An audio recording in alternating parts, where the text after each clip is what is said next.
Hey, it's Mazzy here. I have four guests. This is Four Corners, and that's kind of a tentative title for this that we hope to be a series.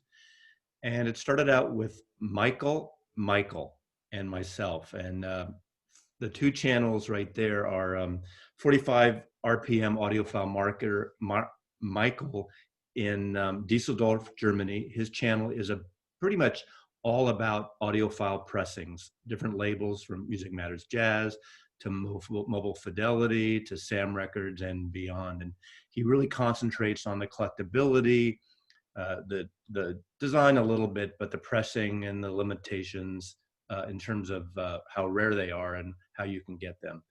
And then we have Michael, musician in Austin, who is a member of Balmoral, a band musical entity that we might talk about a little bit, but you should check his channel, and that is noted in archive. He's somewhat new, the last 3 to 6 months, I think, making vinyls. I shouldn't say that, people hate that, making records and music. And what we're going to do is, we thought about doing this almost like almost like Queer Eye for the Straight Guy, where we each take a specialty. I'm going to take art direction and design. Michael in Germany is going to talk about audiophile pressings, collectability, things like that. Michael in Austin is going to really come from the music side of it, the sound and the musicianship. But we're going to all discuss it. Each time we're going to bring in someone as an additional victim here. And this week we have Paul from Baraka P-Dub, who is, to me, one of the first video channels that I've watched.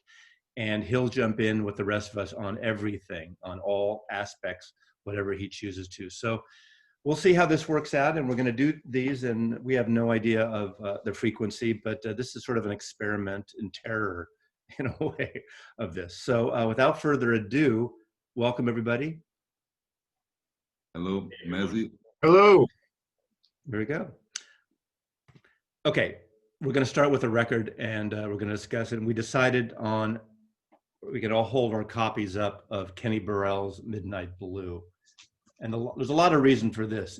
It's great graphic quality. It's a great accessible record. It sounds great. And so let's start off with Michael and Austin, maybe, about the music on this record, and tell us about it. Just talk about it. Yeah, sure. Well, Baraka P-Dub got me on the Music Matters train, and I think this was the first Blue Note album I ever bought. This is not a Music Matters, this is actually Analog Productions version. But if you're not familiar with Kenny Burrell, he's from Detroit originally, guitarist, really smooth style. Myself being a guitarist, I kind of gravitated toward this when I first started checking out all the stuff. This is just absolutely fantastic. Good musicianship. Chitlin's Con Carne, I believe, was covered by Stevie Ray Vaughan at some point, so more like on the bluesy side musically, but a great entry point if you're not into like guitar-based jazz, and this is a great album to start with, Midnight Blue. Great. Michael in Stuttgart. I'm sorry, not still in Düsseldorf, and I hope I stay there.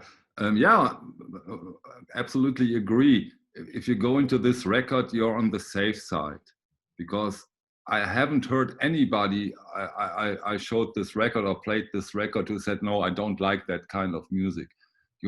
It can't happen. And when it comes to collectability and pressing, Michael's copy from Analog Production, of course, is outstanding. It's a very, very good pressing. But I have the luck and got one of those Music Matters SRX editions. That's what this is. Yeah, congratulations, because it blows, those edition blows me away. With those quiet vinyl and it's outstanding in my opinion. There's next to no noise floor on this recording, and the only downside is that it's almost impossible to get.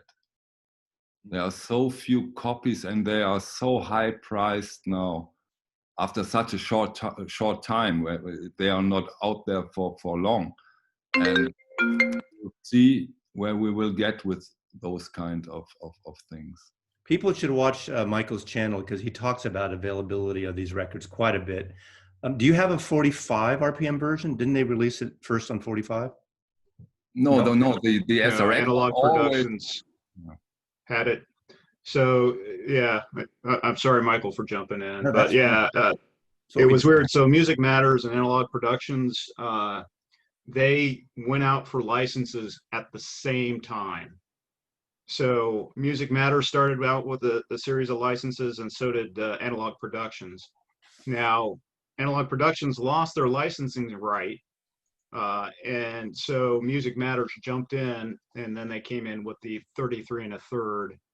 And so this was one of their early 33 1/3, and then they reissued it as a SRX edition. Wasn't there also a blue vinyl version? Yeah, they did a blue variant. So anything that had blue in the title, they did a blue variant of it. But yeah, I think for anyone that's just getting into jazz, they did a 75th anniversary edition of it, which, you know, you can buy at a reasonable price. It's digitally sourced. So I think they used the Alan Yoshida mastering, and Capitol mastered the lacquers. Now, the downside of the 75th anniversary ones, most of them are pressed at United. The pressings, I started getting on those 75th. I remember buying the first 3 or 4, whichever the titles were, and I had to get rid of them all. And I wrote to Blue Note. I was one of those people, never got a response. Yeah. Partly the reason for Tone Poets 5 years later, I assume, and be in the 80s. Yeah. Thank you. Yeah. Yeah, but this guy is a warhorse. I mean, you talk about the top 10, top 20 Blue Note records. This one's going to be here. And I mean, the leading track, Chitlin's Con Carne, I mean, Stevie Ray Vaughan did a cover of it. And, you know, if you don't like that, I'm sorry, there's something wrong with you. What's great about this record, too, is the addition of Ray Barretto on conga. And it just adds this little other slightly Southern, South American flavor to it, you know, which I really like. And of course, the reason I felt this was a good opening, because it's, to me, one of the most iconic Reed Miles covers. The typeface he does here. Yeah. Obviously, the Francis Wolff photograph is tiny. You know, on the Music Matters versions, you get the gatefold, which you don't get on the original or other versions. Yeah. But again, and this record has been parodied. I don't have the vinyl here. I think Michael does, but you know, just Elvis Costello's Almost Blue album, which is a country record, a rock country record. And this is one of, I don't know, several parodies of this cover. It's been parodied by several artists. One thing I forgot to mention at the beginning, the reason I kind of figured this as 4 corners because of the record, because, you know, there are definitely always 4 corners of a record. Actually, not really. There's no corners of a record, but there are 4 corners on a record cover. And to me, it's the perfect opposite of talking about 4 corners and having 4 different opinions and discussions on these records. So I think that's a good intro of what we're about to do for the next hour here. Okay. Why don't you start, Paul, with a record that you've decided to show? All right. So I have to. So this was tough for me to narrow it down to 5, but I had to go with another warhorse. I had to go with Art Blakey's Moanin', because this is the album that really made me latch on to jazz. So I've told several people this, but I was at work in Tsukuba, Japan, and Tsukuba is north of Tokyo. So on the weekends, I would take a bus and a train into Tokyo, and I hit their flagship Tower Record store. And if you've never been to their flagship Tower Record store, each floor, there's like seven floors. Each floor is dedicated to a different genre of music. And so it was like the very top floor I went to, and it was dedicated to jazz, and they had Moanin playing in the background, and I was just so enthralled with it. I asked the clerk, and thankfully I found a clerk that spoke enough English. He handed me the CD version of it, and then after that I just fell in love with this record. And you know, this is another one of the iconic war horses of Blue Note. Which pressing do you have on It's the Music Matters one, of course. it? The SRX or No, I missed out on the SRX issue. Really? Yes. So yeah, unfortunately, Mazzy's been very kind, and he's been telling me when they've been doing those really extremely limited edition SRX drops. But every time that I've got in, I've totally missed out. Thankfully, though, I mean, when I get them, it's just going to be redundant to the 33 1/3 versions that I have. So I was lucky because I got into Music Matters like probably 1 year after they had started production. So yeah, I was able to buy them up really at face value. Yeah, what man. Michael in Texas, Michael said in the beginning that you brought him into those Music Matter stuff. Same goes for me. I watched your video. I watched your video where you compared the colors from the analog. I said, what is it? That looks great. And then I started looking, but it was way too late, and it really hurt me to get all the records. There's only one where I had to pay. I actually paid $100 for it. It is going to be shown, and so I will chime in when that record is pulled out. So I paid $100 for it because the 45 RPM edition was gone at the time. It sold out immediately. And it's funny because I had talked to Ron Rombach, the owner, on the phone, and he had like his own little private stock. And this was after I paid the money for it. And he's like, hey, do you want this title? And I'm like, I already bought it. He's like, how much did you pay for it? And I said, I paid $100. He's like, really? And so that just frustrated him. And, you know, that kind of gave me a window into his mindset that he got tired of all these people buying these copies and then jacking up the price, and he was losing out. So he brought everything in-house and jacked up the price himself. Exactly. But it's like, I don't think people mind as much jacking up the price as much as it's almost like the stock market. They go up and down, and you buy it today and tomorrow it's up $30 or something. Yeah, but I think with these, you're not going to get anything that's better unless you have like a master tape. Right. Pretty much, yeah. Do you know the music, Michael, in Austin? Yes, Moanin was the first Music Matters title I bought. I got it when it was still in stock right before it sold out, luckily. And I believe the opening track was composed by the pianist Bobby Timmons, who played the ensemble. And there is a wonderful version on YouTube, a live version of them playing that, which maybe we can link below in the notes of the video. So if you're unfamiliar with that, check out the video and just watch those guys. And it is incredible. It's a great, and it's one of the, I really like, you know, we talked about covers. I like the type treatments Reed Miles did, like on the blue cover, the Midnight Blue, but I also like he does a lot of these full bleed Francis Wolff photographs, and that's such a dramatic image. For me, I didn't hear that version, the first version of Moanin I ever heard. Unfortunately, my record's in the other room, so I just grabbed the CD.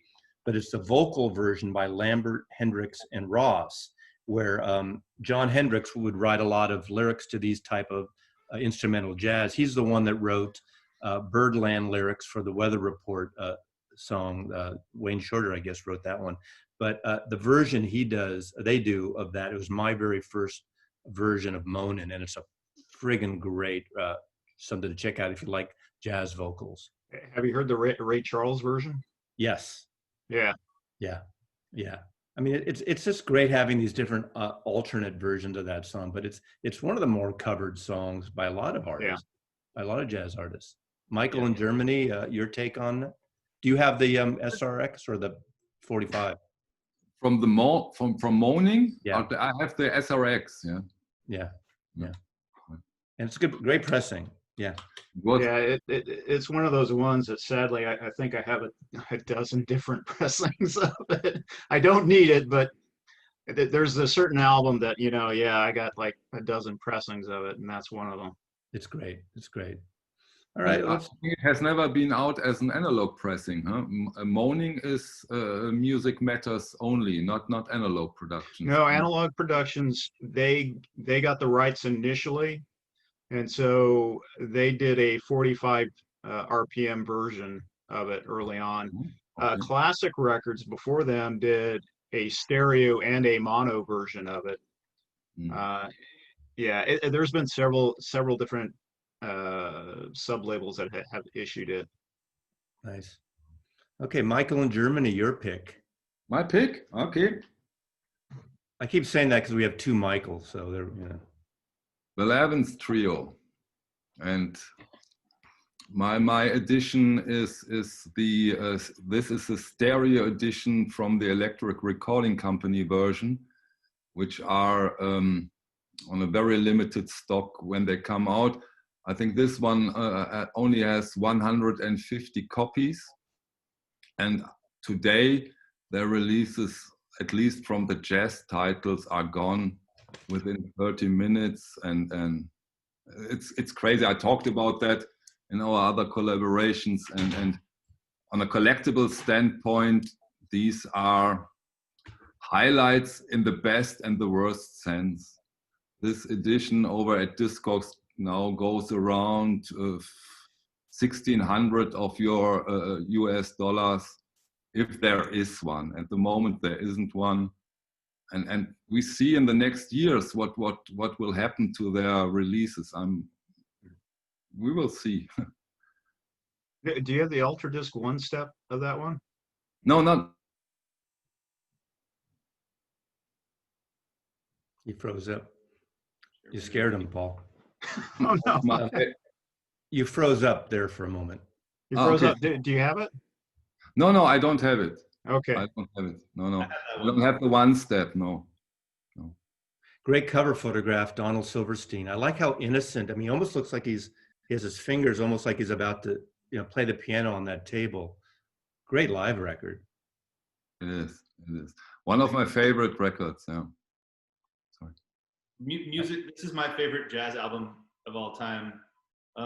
Just the intimacy of, if you have a good pressing of it through any decent system, turn that volume up loud and you are in that tiny room, you can hear the people in the room, the tables. It's so intimate and so delicate. And of course, this was only a week or 10 days before the bassist Scott LaFaro passed away in a car wreck. So as far as I know, they chose a lot of the songs for the actual pressing that kind of featured him more than the other members, maybe. But the song Jade Visions was the standout track on this, which is just like this very sultry, like late night smoky kind of vibe.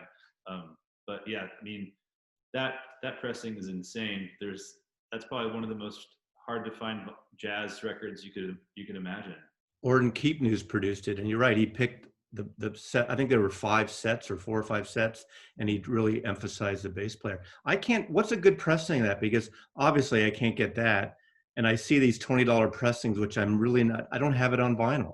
MoFi did a 1-step. That's already like over $500. I missed out on that one, and I regret it. Do you have a version of that? The only version that I have is digital. I just have it on CD, and I know that I think Analog Productions did a 45 RPM run of it. Yep, but again, it's sold out. I was telling Michael in Germany this a couple weeks ago that there was a small label called Alto Editions that did an audiophile pressing that was mastered by Nick Webb at Abbey Road. That sounds incredible. That's still over $100 on Discogs, but it sounds it's great. Well, that's one that's due for whatever the version is. If it's like Acoustic Sounds, this new version of series they're doing with Verve and the other labels. I don't know. That's Fantasy. So I think Fantasy. No, it's Riverside. Yeah, River. I wish they would go back and do a 33 1/3 version of some of the Riverside issues that they did put out. Right, but that's all related to fantasy, and all the Keep News stuff went to Milestone and fantasy. Yeah. It's all under that group, and it's probably Universal Music now. Like, you know, Yeah, everything is Universal Music if it's not WIA or Sony. So, Yeah, pretty much. But I have one question for Michael. Because I totally agree, what makes this record so special? The atmosphere, the musician, the pressing, it has something, I can't explain it, but this record, this album is so special. What is it? I think it has to do with the synergy between the three players. You know, they were so locked in, they were so in tune with each other, you know, just probably visually being so close on the stage and playing together so much. And maybe that they'd done the set 4 or 5 times with the same songs. They were just so locked in. a tiny club, as I recall. I forgot where it was recorded. Anybody remember? Village Vanguard. Village Vanguard, yeah. Of course, Yeah, of course, it's right in the title. Yeah. Absolutely. You know, I can hear the people order their drinks. Yeah, it's definitely. unbelievable. Yeah. Sorry, I missed that one. Okay. All right, Michael. So I know Mazzy spent some time in Austin. Paul, you have too. Austin is the self-proclaimed live music capital of the world. There's a ton of music, most of it not all good, some bad, but there's a ton of record shops. One record shop just north of the University of Texas campus is called Antone's. As far as I know, it's still operating through COVID, pickup only at the door. They specialize in mainly use jazz, R&B, and blues, reggae and stuff. They don't have much new in way of new indie rock and roll and stuff. And an old venue in Austin called Emo's, this old, you know, punk rock venue. There used to be this guy that worked there named Ray. And one day I was walking by Antone's and I looked in, and the guy Ray from the music venue downtown was sitting behind the counter, and I'd seen so many shows there. I knew him by name, and I was like, "Hey, Ray." He's like, "Oh, hey." Walked in and started looking around. This is maybe 4 years ago. Previous to this, I had no introduction to jazz really at all. I didn't have any knowledge. I never listened to it growing up. My parents didn't listen to it. And this was like a Saturday morning, like 10 a.m. He had just opened, and he was playing this album. This is from 1956, Contemporary Records. This is not an audiophile album by any means. It is like flimsy jacket, flimsy pressing, contemporary. But this is obviously the West Coast Pacific style. Shelly Manne, the drummer, and his men. Marty Page, I don't know how you say that, is the pianist on a lot of these. And Shorty Rogers, the famous West Coast trumpeter, did a lot of the arrangements on this, and it is just fantastic. This was the first jazz album I bought, so kind of a special one for me. And this is very inexpensive. I think you can find them for under $20 in decent condition, but was never pressed by any audiophile, you know, reissue or anything. And this is just called Volume 1. It's interesting how the jazz albums were the ones that always, well, jazz and folk had all these great liner notes, and they really made it a point to feature, to tell who every artist, musician on the records were. Unlike any other band, you know, early on you didn't see that at all, especially in rock and roll, pop. And again, what a great photograph there with kind of a, yeah. Does it say who took the photo? I don't know that record. Just I would like to credit the photographer whenever possible. William Claxton. Oh, yeah, I have a William Claxton thing here. One of the great jazz photographers, books on his work. But there's something wrong. There's something wrong with Shelly Manne on this cover, because he doesn't have a cigarette in his mouth. A scowl and a burning cigarette with a long ash. But Yeah, I'm sure have, I mean, Shelly Manne has a lot of audiophile and nicer pressings. Do any of you guys have this? I don't. I think I have Volume 3. I haven't heard Volume 1 though. And so it's definitely in the cool jazz, West Coast jazz style. At least I can tell from the cover here. Yeah, it's pretty Okay. mellow. This is from '56. This Okay. is an '80s OJC pressing. Nothing. And he later opened up the famous Shelly's Manhole, a West Coast club Yeah. in Southern California. Cool club. There's a great Bill Evans live record from that venue. Yeah, a lot of live ones. Anyway. Cool. Yeah. My first pick, I'm going back with all the love for the Blue Note covers and all the, Reed Miles design. I think for bang for the buck for me, my favorite covers are the Verve covers, historically. These are just a selection of them. This is a book that I have on Verve Records. But my first pick is actually a box set, so it covers a few things, but is this. And this isn't necessarily an audiophile, and these recordings aren't audiophile yet. This is Ella Fitzgerald, and this is the George and Aaron Gershwin songbook. I love these covers. The covers, this box set doesn't have the individual covers except for separate prints. And these are by Impressionist French artist Bernard Buffet, or Buffet, depending on how your word is. And I just love these covers. I mean, some people think this Impressionist style is not that interesting. It's almost like childlike, but I just love the different art series. I mean, even Andy Warhol did a series of covers for actually Blue Note too. Yeah. Yeah, as well. But the songbooks of Ella Fitzgerald, I mean, she's covered, Cole Porter and Gershwin and just any variation of the songbooks of that period. I collect them all. I wish I had them all on vinyl. This is a series, a box that came out, 6 LPs, or was it 4 LPs? 6 LPs. 2017. Mastered by Ron McMaster, which people either love or don't. It depends on your taste and things. And I've had a few good things of his and some not so good. A lot of the stuff at Capitol, because he was sort of in-house in the Capitol studios. But these records, the original recordings, were done in the Capitol studios. The great, the house, the building that Nat built, basically, in Hollywood Boulevard and Vine, Nat King Cole. But any Ella Fitzgerald, probably my favorite female vocalist of all time. And just, her and Louis Armstrong, how they did all the various songbooks on her own are great. So this is my first pick.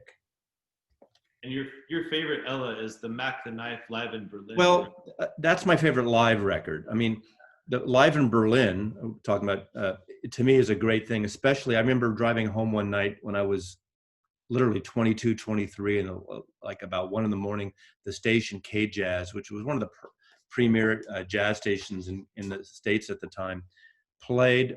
It merges into How High the Moon and Mac the Knife, but How High the Moon, and she scats, and it goes on for 7 or 8 minutes. When I heard that, I was working in a record store, so I grabbed the record the next day, and it's just an amazing performance. I think. I mean, there's also Ellen Hollywood, which goes beyond, but I mean, I do like the studio records, but how a live record has more instrumentation. It's just, the artist lets go in a different way, reacting to the crowd. But the way she does the scatting on that vocal on Ella Berlin, to me, it's just wonderful.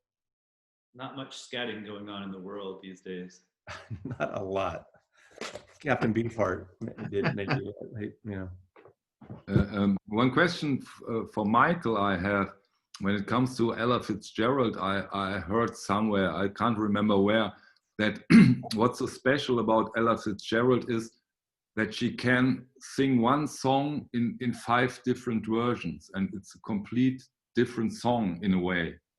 Do you agree with that? Can you tell something? I'm not super familiar with her. Actually, in a recent video I just showed, I just got my first 2 Ella records. Yeah. So of course I know a lot of the standards that she sang, but I'm not familiar with her actual version. So that's something I'll have to investigate for myself, and I'll get back to you. Okay. Yeah. Paul, you're on again. All right. So again, I struggled selecting the records, but went for more of the audiophile slant on this one. And given the age of the album, I was really surprised how well this guy sounds. This is an Analog Spark reissue done by Ryan K. Smith, and it's just fantastic. It was originally issued in '52, I think. I've never encountered an original, and normally you can find Ellington records in the dollar bin from time to time, but I've never come across this guy at all. But this, has the big band feel on the second side. And given the year it was recorded, it sounds really good. I mean, it's not up there with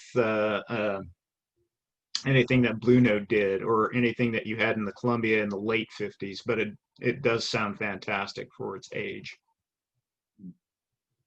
And it has some of the classics like Take the A Train, The Mooch.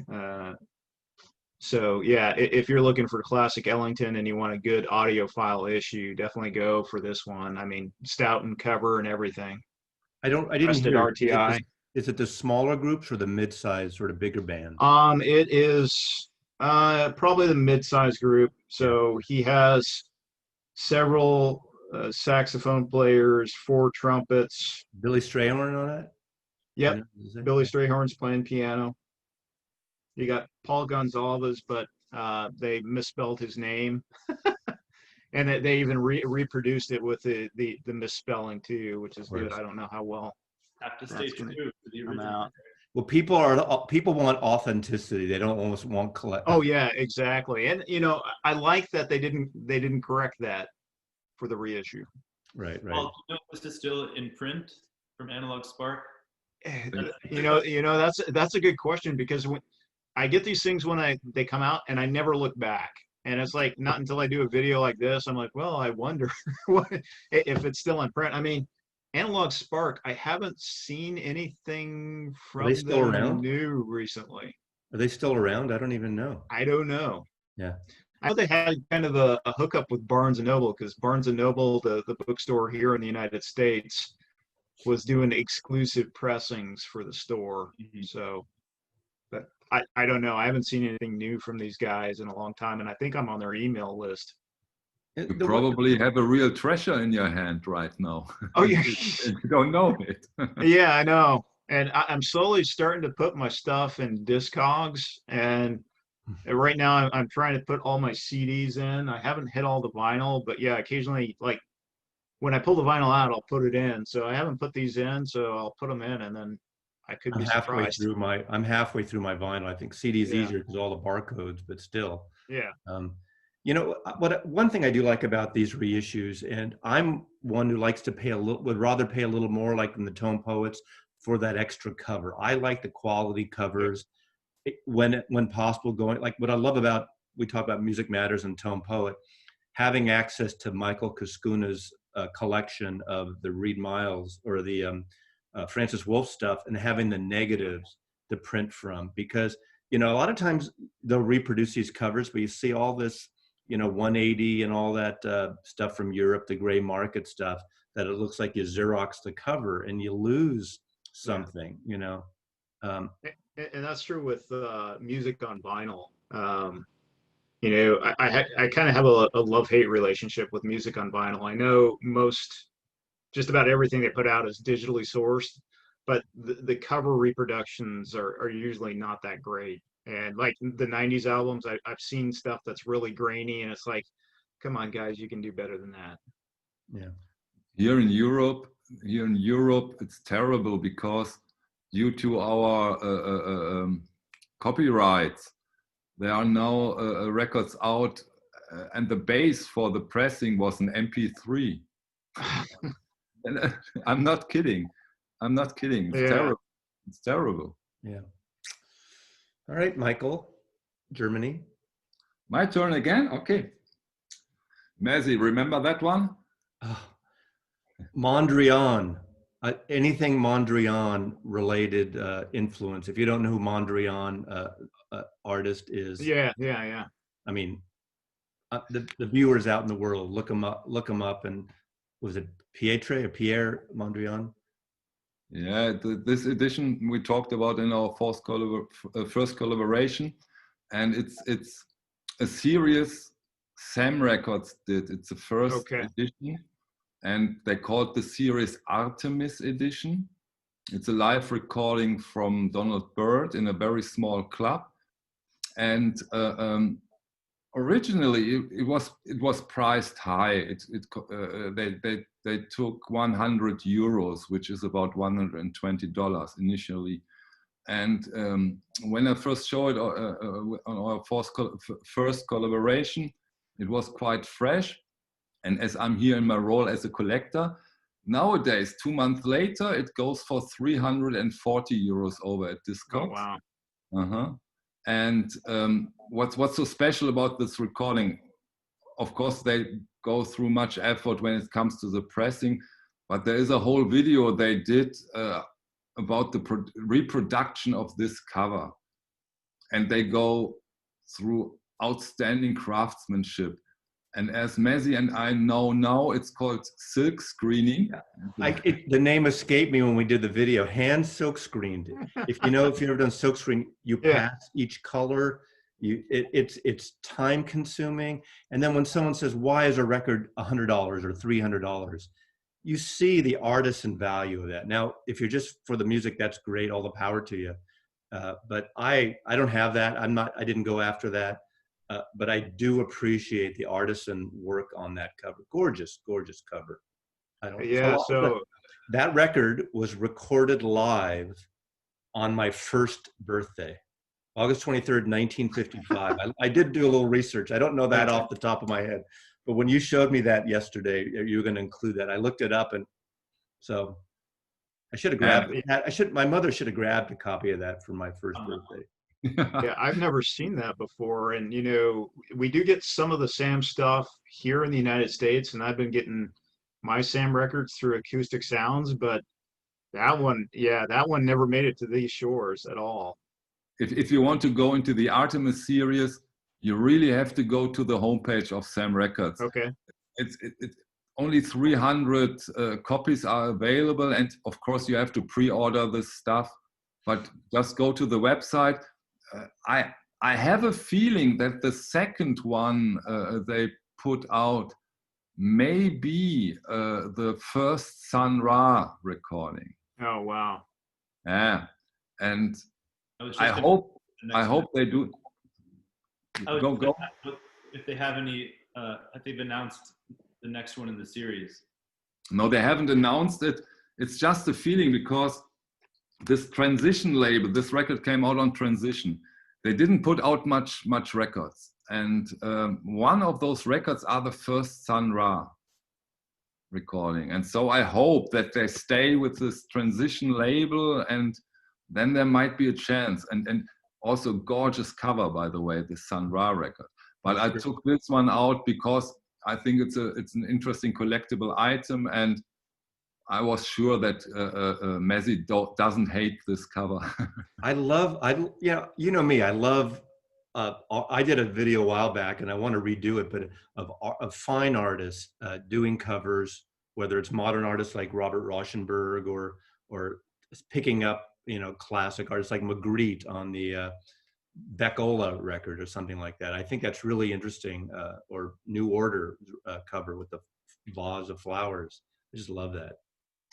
I love the Sonic Youth Daydream Nation, the Gerhard Richter candle. Right, exactly. Yeah, all that stuff. I mean, I'm in a cover mode now, and that's, I'm doing these videos on gatefolds and covers and beautiful covers and artist created covers, and I just love that stuff. So you love the music so obviously Michael in Austin hasn't heard that record, right?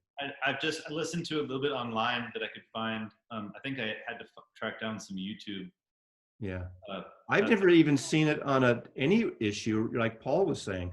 I'd never seen that in a store in my entire life. Even when I sold records in the 70s, never seen that cover. Yeah. It's a good one.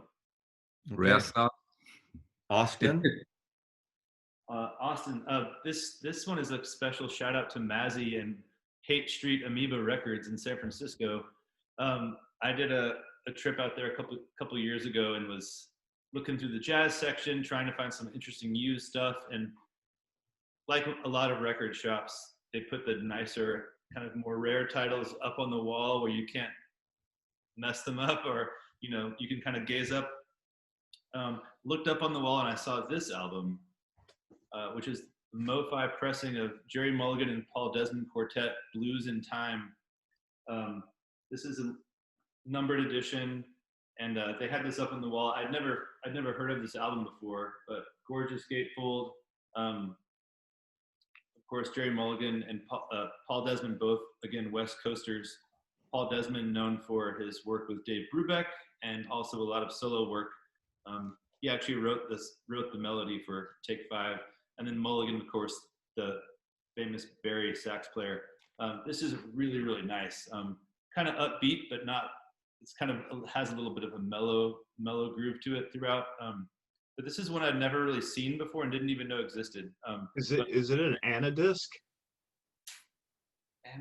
It is an Anadisc. Okay. Then it was a 90s press. Yeah, and this sounds fantastic. Has it's like 45 minutes of music, but if you like either of these guys, yeah, check this one out. West Coast jazz sound, yeah. I'm not sure. Oh, what is an Anadisc? So yeah, Mo-Fi stopped producing records for a while, I think in the late 80s, and then they went full bore on CDs. And then in the mid 90s, they decided, no, we'll do 200, 180 gram pressings on this Anadisc style. And so that's when they put out Nirvana's Nevermind. And so anything that you see on Anadisc, they're over $100. And that's when they really started to number them too. And how do they sound? I mean, do you know? I only have a couple, and the two that I do have, they're fantastic. That's when they really. I want to say that was kind of the genesis of doing the really thicker pressings, was from those guys there. And then you had DCC Compact Classics that, they got into the audiophile pressings, and then you had Classic Records that jumped in. So you had all these little boutique labels doing records when it wasn't in vogue. Everybody was into digital. So the pressings are really, really hard to find. This is a single 33 RPM, I was going to say, and sounds amazing. It's a 180 gram, I believe. Because I'm very careful when it comes to the old Mo-Fi records, the old Mo-Fi editions. They are not all that hot. No. So if I see Anadisc, I can go for it and take it. Yeah, no. Those were not done by Stan Ricker, and Stan Ricker did all the early 80s ones, and I agree with you, Michael. With the early Mo-Fis, I have a bunch of those too. I just don't feel like they're the most representative. Seem to be bass heavy. I don't have a lot either, but I've said a few times, I have the big giant, I need to have box set of the Beatles stuff, and I don't like it. Yeah, I have a few of the Beatle pressings, and honestly, if I'm going to listen to it, I'm going to the latest mono reissues. Right. Okay, is this my turn now? Yeah. All right, I'm going back to my first Blue Note, and Francis Wolff, photographer, with Sonny Clark's Cool Struttin. And do you boys know who this woman is? I've heard the story, but I don't Alfred remember. Lyon's wife. Yeah. Alfred Lyon, one of the partners of Blue Note Records. But which wife? God, Paul, come on! You just had a record for everybody. Good question. That's a trivia question. I didn't know there was a two-parter. I didn't know he had two wives. And I think his first wife owned the Village Vanguard or ran it for a while, and his second wife was on the cover of a Three Sounds record. I don't remember the title of it. Well, as I said, I love when he does type treatments. Reed Miles, and he does a really kind of a fun. Yeah. This must be a 60s, right? Oh no, it's 58. God, that's pretty cool type for 1958. That seems like early 60s to me. If I would have guessed that, because it's got that kind of course, late 50s, I guess, poppy kind of look to it. And I always look towards typeface, type treatments, and things. And these aren't the days you could just download, different typefaces on your Mac or something too. So you really had to kind of hand create these things. But I just love, again, the full bleed, the yellow pop of color it's just wonderful for me. So if you guys want to talk about the music and Michael, do you know this record, Michael Austin? Yes, I have the Music Matters of this one. This is the SRX, I believe. No? I missed out on the SRX with Paul. Right. There is no SR, sorry, but there is no SRX of Cool Strutting. Oh, then it's not. Obviously, then it's not the SRX. The test for those of you who we didn't mention that is you look it up. You can kind of see a translucent effect. Yeah. Okay, it's not. Sorry, I lied. Oh, do you have your red light with you? Which it is. No. No. But they did a 45 RPM version of that one too, and for Sonny Clark, for me that's the definitive Sonny Clark album. That's the one I would go for. It's a war horse. You got to have it, and the lineup is just stellar. Yeah, I was going to say that Billy Joe Jones and Paul Chambers. It's really hard to top that rhythm section. I mean, that is they're so tight. Jackie McLean and Art Farmer. Yeah. A great one. Cool Struttin. I mean, it's only 4 cuts, and it's a really good feeling record. Yeah. It's a record you smile when you hear it, and it's pretty accessible. But go. I was going to say Sonny Clark is just one that we lost too early. It would have been nice to see what else he was capable of putting out. Yeah, I think what's you're really right to put out that one on the perspective of the cover, because I think if you have seen that cover once and see it 10 years later again, you say, I saw that cover. Yeah. I remember. It's reminiscent of when I pull back from my photography interest. There's a famous photographer, and I'm blanking on his first name, French photographer Dossenet, and there's that famous, I think it's pronounced Dossenet, I could be wrong, and someone's going to correct me, obviously. There's that famous shot of the young woman, beautiful woman in Paris. She's turning the corner. All these guys in the cafe have turned their heads looking at her. And I mean, I think that's a beautiful, wonderful photograph of its time. I'm not going to get into political correctness of what it's about, but it's just, and she's just so regal in the way she's walking and her posture. It's like a runway model walkway shot, but it's done on the streets of Paris. There's tons of articles about whether it was set up or one of those like moments shots, but that reminds me of this style of work. And I'm sure Francis Wolff was very influenced by that stuff. So us movie collectors are in the beautiful position that we can show these pictures. Well, this does look like what's great about it. It's in photography, and there's editorial photography, which is like in theory capturing a moment, and there's portrait photography. Obviously, the Francis Wolff stuff in the studio is a little bit of both, because he's not setting these shots up mostly. Every once in a while, there might have been, he might have said, hey, hold your sax here. But usually he's like a little bit of more than a fly on the wall. But this, he went out and of course, I'm sure in one of the books I have, it probably shows some of the outtakes from his collection that Cascuna has. I'd love to see the contact sheet of this whole series of things, I mean, this is kind of a cool Blue Note record cover book, so. Only the covers or also the session photos? Well, this is only the covers. I mean, it has, but it's like one thing I didn't talk about, which I forgot to talk about, the thing about Blue Note and a lot of these jazz albums where they use these black and white photographs and just put a single color tint to them. Yeah. Which is brilliant. I mean, look at this, right?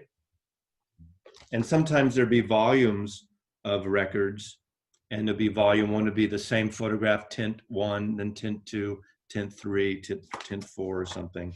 So anyway, you know, same with typeface, things like that. So Yeah. So incredible. okay, Paul again.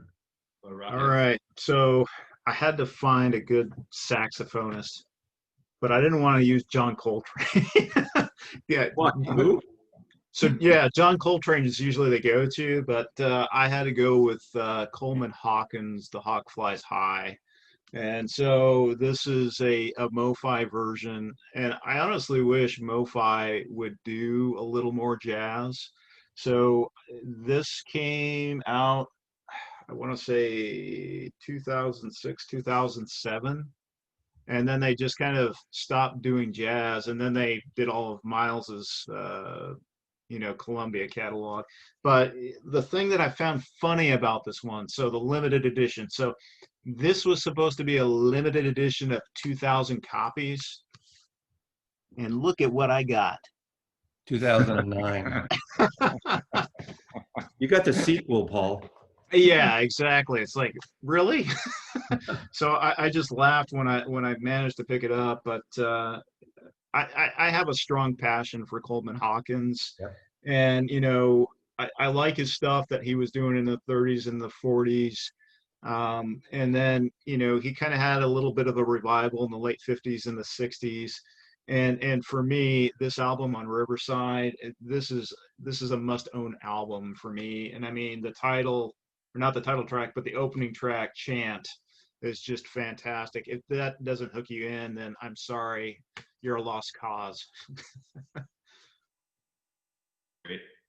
I actually was just looking up that record on Discogs. I think it's just north of $100 now. Maybe worth it though. Yeah, no, I have never. I always look for original presses of some albums, and I was thinking that this one would be easy to find around here, but I have never seen an original press. I've never seen that cover. It's surprising. Yeah, no, it's a beautiful cover. I love it. It's great cover. It's kind of like the way Colossus is done, with that almost like stripped out with a color. Like Colossus has the blue and the saxophone thing, but I love that too. Yeah, and honestly, I don't remember who mastered this. I don't think Krieg Wunderlich was with these guys at the time. Doesn't say on the back like the later ones. No. Oh, it's Sean Britton, and he actually says "Thanks, Stan" in the Dead Wax. So, an ode to his mentor, Stan Ricker. Mm. Are you happy with the pressing? Yes, good? no, I love the pressing. Like a lot of well-pressed jazz albums, it just feels like you're in the studio with the guys. So yeah, I recommend it if you can find it. I have a question about the MoFi and generally to all of you. It's like a badge of honor to get MoFis for a lot of people, because those are the sort of audiophile things. Even rock people, when they hear about them who don't really follow audiophile, they know of Mobile Fidelity, MoFi. Yeah. I'm one that, and I get it, but I've never been a fan of their banners. And I know that's their branding. I would rather have, like I can't imagine this with a MoFi banner on it. I know they shrink it down and they do that. Does it bother you guys at all? Do you care? I mean, I know it's about the music, but are you just using it? Yeah, I have mixed feelings about it. I really wish that, they would push more in the Music Matters direction. I think Music Matters really set the bar. It would be nice if, okay, take this and put it on the spine instead and do gatefolds. Like so many of them are now. Like an Impulse orange spine or something. Exactly. Do your branding that way versus doing this. Probably too late now though, right? Yeah, they're so far into it. I don't think they would change. Yeah. But if you have it in the shelf and have some of them, it looks nice. You have the nice little mark there. That looks nice. You have the black back. And then the dots, that looks nice. Michael, somebody should make, if you've seen those things, you can buy like these spines of books to put up that look like you have all these books. and they're like this thick. And you could get, maybe there's records, and you can get posters like that of Spine, so you can pretend you have. I have that. I can see that. Yeah, that's what I like about watching your videos, is that nice band of Impulse records there behind you. That's record porn at its finest. Definitely. Yeah. Okay, Michael, Germany, your turn. My turn? Okay. My favorite jazz record. My Dark Side of the Moon. I love it. This is the SRX version. Sounds incredible. Yeah. Of course. I know I sound like Paul's getting sick now. He's like, Yeah, I'm drooling because Maslov, that's another one. I think I have 7 different pressings of that, and then Mazzy tried for me. He sent me an email and said, hey, this is going to be dropped, and like I got in like 15-20 minutes late, and it's like they're gone. But I always thought that you have SRX because you did that glide thing, or did you do that on the one step? Well, wait a second. Was that one of their first issues? If it's the first suite of, what was it, 12, 16 records that they dropped SRX, then I do have it. Yeah, you have the Blue Train, I think, huh? You have. No, I do not have the Blue Train. I don't think they redid that one. They did, but it was like that very limited run, 300 and. I have that copy. I have the SRX. I feel bad because I feel like I'm a drug dealer for DePaul. Like, hey. Yeah, but I'm like the guy that doesn't have the money to buy the drugs because I'm always like late. I miss out on them. Yeah. But no, that's a fantastic record. That's a great party record too. Yeah. Depends on the party, but yes, absolutely. Michael, tell me about the music. I'm so eager to hear what you have to say about this music. Sidewinder is one I've never gotten into. Not because I don't like it. I just haven't. I'm sort of new to jazz, so coming in 3 or 4 years ago only. So is it too commercial for you? No, I just never got into jazz until really from watching Paul's videos, and picking up some of the early stuff, and then really. Maybe we should have brought someone else, and maybe we could call it the Jazz Shepherd, and I can retouch him into that horizontal thing. I have a lot of Lee Morgan stuff. This is one I don't, but I obviously know it. It's okay. We don't all have to like everything. I don't know. I have this addiction. We talked about addiction. I had a little discussion yesterday about addiction. And then someone said to me, Maslov, it's not, you don't have an addiction, you have a passion. And that made me feel like it wasn't putting a needle in my vein. It was that I loved it. It was more of a positive connotation. But I've been pretty much getting all like the Toe Poets, for instance, and I pre-order them so I can get them for like literally around $27, $28, and thinking, I can always get rid of them if I don't like them, but and I know they're not limited, but it's turned me on to some other titles too, I think, and it's a nice way, but that's just me. If any of you watching aren't familiar with Lee Morgan, there's a great documentary about him. Yes. It was on Netflix. I don't know if it's still there, but you can surely track it down. Tragic ending. Yeah. I think I called him Morgan. This is the title. Yeah. And for that album, I hope it's still out on YouTube. So Bob Cranshaw plays bass on it.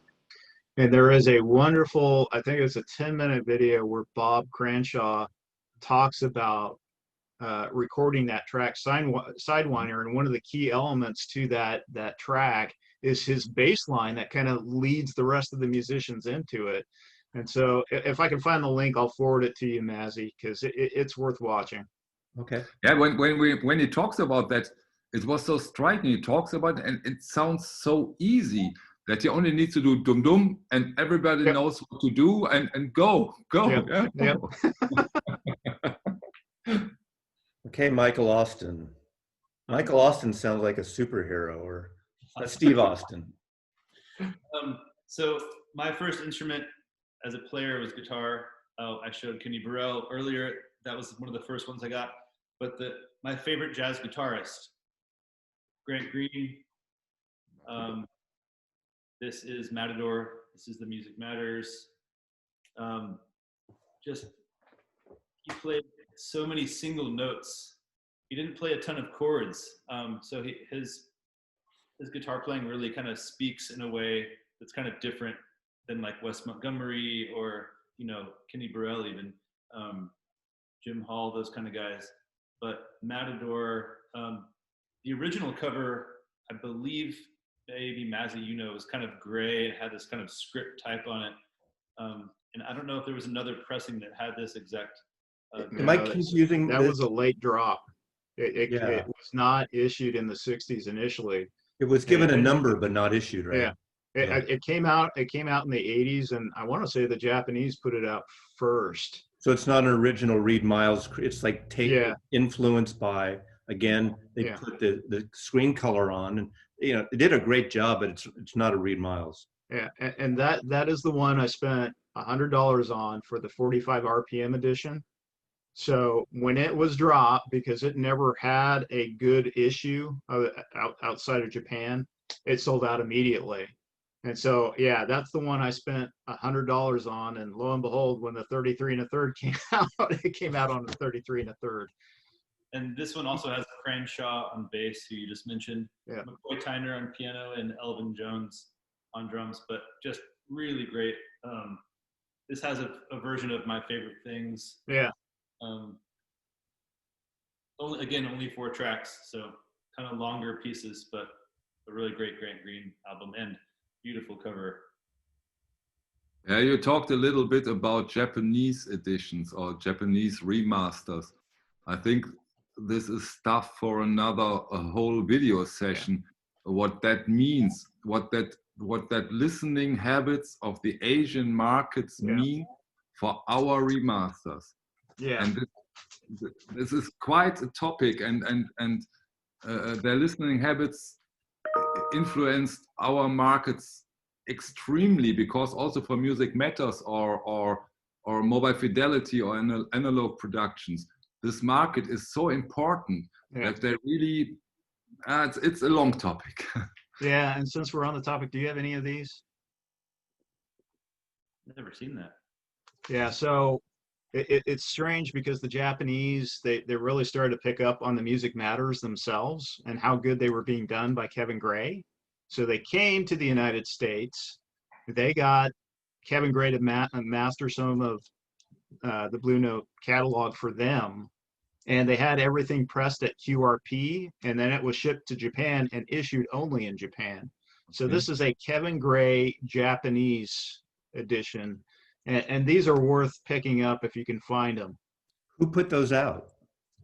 It's some Japanese label. I don't remember who exactly, but they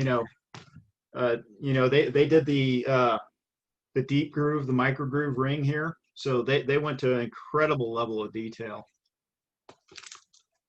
Wow. Okay. Interesting. I'm going to go back to one more Reed Miles thing, because to me, his use of typeface is amazing. The two, I like repetitive things. There's a certain thing of consistency. I almost picked the Jackie McLean record with all the exclamation marks that just was reissued, I think, as a Tone Poet. I didn't, but I'm picking this Us Three, Horace Parlan. Horace Parlan, George Tucker, Al Harewood.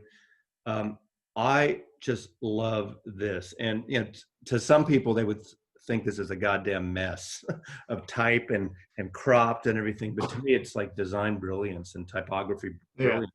Horace Parlan, little thing.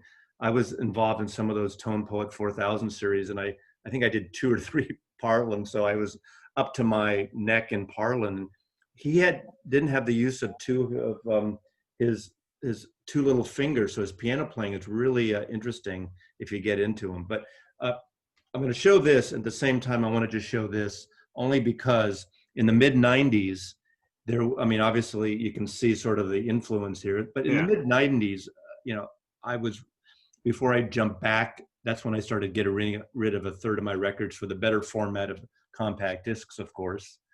And there was this whole renaissance of hip hop artists and rappers and sampling Blue Note records and jazz records a lot. Cantaloupe Island obviously was sampled, and Us Three, which happened to be on the Blue Note label, was a big way for a lot of new young people to be introduced to the Blue Note catalog. But again, obviously this is influence from this cover, not exactly, but the music, and it brought a lot of people buying Herbie Hancock records and and Horace Silver, obviously, records and things like that. So I'm going with Horace Parlan. This is a music. Oh, this is a Tone Poet or Music Matters? It's Music Matters. Okay, see, you know, sometimes it's hard to figure out, you know? Oh, you got the MM, right. Yep. That's the thing about difference between this and MoFi. It's subtle. You don't know. Yeah, exactly. Yeah, because it's not really available, especially now, in stores, so they don't have to really market it the same way. Yeah, and Horace Parlan's like really underappreciated, and you know, the Music Matters, their drops were really my introduction to Horace Parlan. Right, someone that I didn't even know, you know, when I was getting into jazz in the 70s. I don't think I ever heard his name, or I didn't notice his name, although he was on a lot of those, a handful of those Blue Note records at the time, the early 60s, right? It was 1960. Yeah. Michael, do you know, are there any Horace Parlan records still available in stock at Music Matters? I think so. Yeah, there are, but please don't ask me. I think when I last counted, there are around 39 editions available, which is quite a lot. And I urge you, get them. You will regret. They're going to be gone. I think they've dropped the price of some, and they've raised the price of others. Well, that's and you never know. It'll you blink and it goes up or down. But there's a number of them from $40 to $60 or $40 to $55 that are pretty decent. A couple of weeks ago, I got an email that the first Blue Note from Herbie Hancock is out again, and they sold it over at Music Matters for $129. Wow. And I got the email my time at night at 4 o'clock. I woke up at 8, go to the shop. I had it, but I wanted to see, and it was gone. Yeah, that's one I want, but I don't have it. Was it Maiden Voyage? I'm trying to remember which one they dropped first. The with the white cover and the black and white first one. The first. Okay, his first album. Okay. Yeah. All right, Paul. All right, so I got your sense of the art theme, and I wanted to go with something a little more modern, and so I went with Chip Wickham, who is, I think he's originally from the UK, but now he's based out of Doha, Qatar. The album is put out by Love Monk, which is a Spanish label.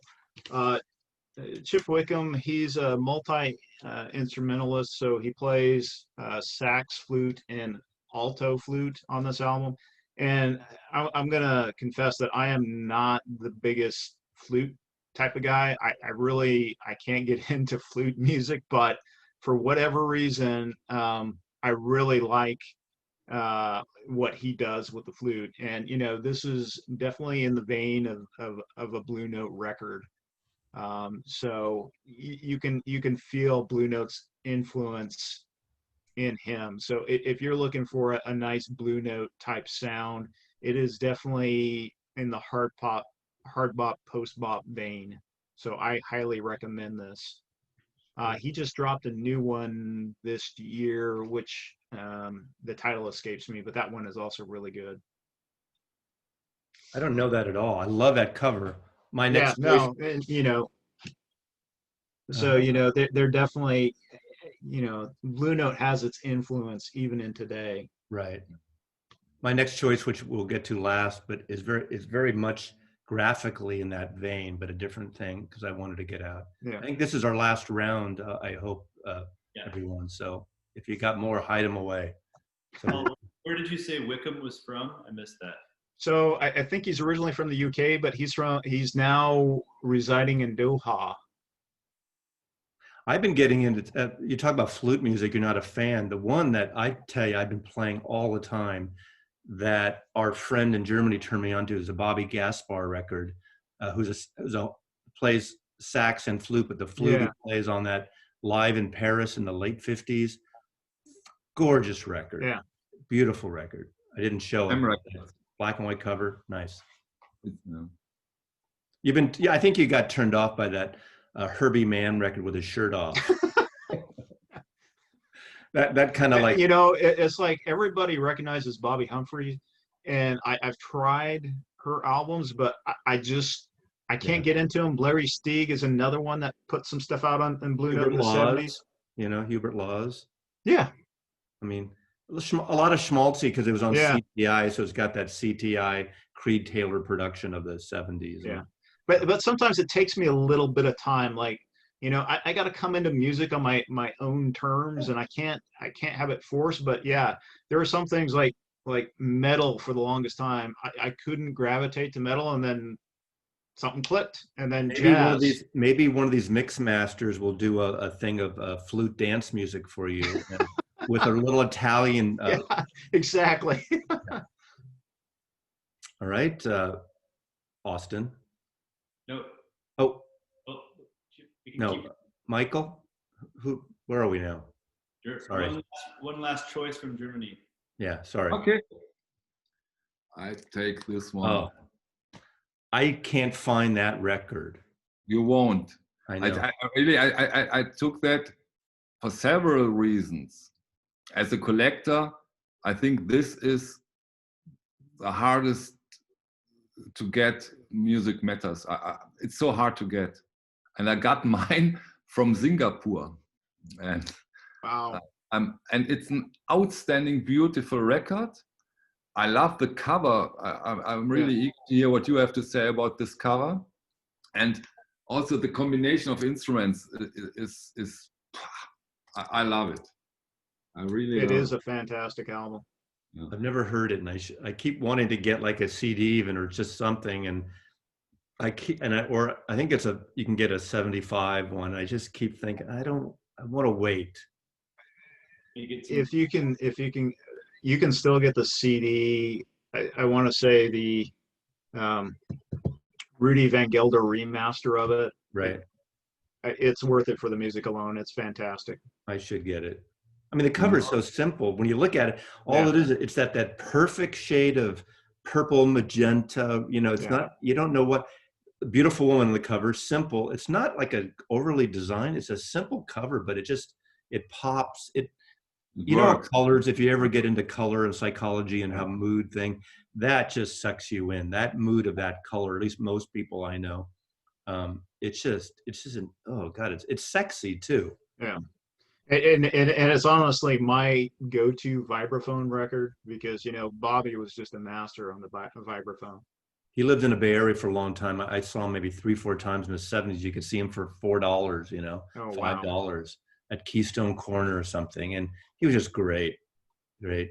I was going to mention, I think he's the only vibraphonist I know, at least on Blue Note or in the classic era of jazz. Do you guys know of any other vibraphonists? Milt Jackson is one of my favorites too. It's funny, even on the vinyl community or wherever I go, I don't see a lot of love for the modern jazz quartet. Maybe because people think it's easygoing or there's orchestra added. But I love MJQ, and he comes. Milt Jackson comes at the end of the bebop era too, and I just love his stuff. So you should check out some Milt Jackson stuff mostly on Atlantic Records. So that's cool. I think he had a joint album with Coltrane too. That's worth checking out. And then Lionel Hampton, he's like the godfather of the vibraphone. Right. And he was making albums all the way up into the 70s. And I just picked up a 70s funk vibraphone album by him, and I love it. And if you want something that's fun, party, not too serious, but still great, it's Cal Tjader with a very you know, the Latin sounds of Cal Tjader, and you know, it's just a great Latin feel. It's you know, the whole serious jazz thing you could get a little snooty about, but there's Cal Tjader records are cheap too. Yeah, try and grab Soul Sauce. Yeah, fun record. One question for you: isn't there a new tone poet of Bobby Hutcherson? The kicker. Yeah. I think the kicker, huh? Yeah. Yes. Yeah. Oh, yes. Oh, yeah. You're right. Yes. I heard that one. Yeah. So is this my final one now? Okay. I'm going with a whole different direction. It reminds me of the cover that Paul just showed, but I got out of the blue a couple months ago something in the mail that took 2 months to get to me from Norway, and that's this book. And this is a 20th anniversary book of the art from Rune Grammofon. And Rune Kristofferson, who had the label, watched some of my videos, and he liked that I'm into design and art direction. And all their records, most of them are Norwegian artists, a lot of jazz, but a lot of fusion and some wild stuff. And almost every album, and I'm going to butcher his name, but almost every album is designed by Kim Hjorthe. These covers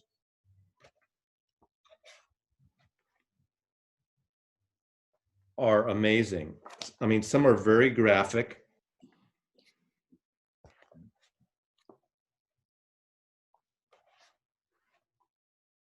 It's called Let's Put It to Music, 20 Years of Rune Grammofon. So of course I went out, and the one artist that I had heard about is Arve Henriksen. And Arve Henriksen, the only way I knew about, he's a trumpet player. He does this almost like the sultry side of Chet Baker, but almost surreal, serene, meditative. I knew him only because one of my favorite artists that I've showcased recently is David Sylvian from the band Japan, who does a lot of electronic stuff and mix. And he worked on a couple of David Sylvian's projects called 9 Horses.